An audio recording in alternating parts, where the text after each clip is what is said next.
हाय, मी अभिजित रसाळ. आज आपण टॉपिक घेतला आहे ब्रँडिंग कशासाठी. म्हणजे आपण नेहमी म्हणतो की मला ब्रँडिंग असं करायचं आहे, ब्रँडिंग मला तसं करायचं आहे. पण नक्की ब्रँडिंग म्हणजे हे तुम्हाला माहिती आहे का? म्हणजे जाहिरात करण्यासाठी किंवा एखादी ॲडव्हर्टाईज करण्यासाठी तुम्हाला काय काय गरजेचं आहे हे अंतःप्रेरणा म्हणून माहितीच नसतं. माहिती असतं पण ते कधी युटिलाइज नाही करत.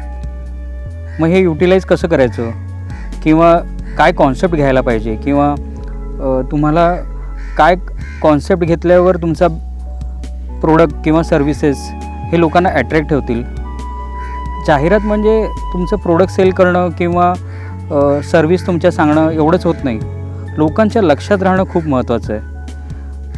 तुमचं जे कार्य आहे, तुमचे सर्व्हिस आहेत किंवा तुमचे प्रोडक्ट्स आहेत हे लोकांच्या लक्षात राहणं खूप गरजेचं आहे. मग हे असं होतं आहे का? किंवा तुम्ही जे ॲडव्हर्टाईज करतायत ते खरंच तुम्हाला त्याचा फायदा होतो आहे का? होत नसेल तर रिब्रँडिंग करावं लागेल. आणि रिब्रँडिंगसाठी OV ॲड एजन्सीशी नक्की संपर्क साधा.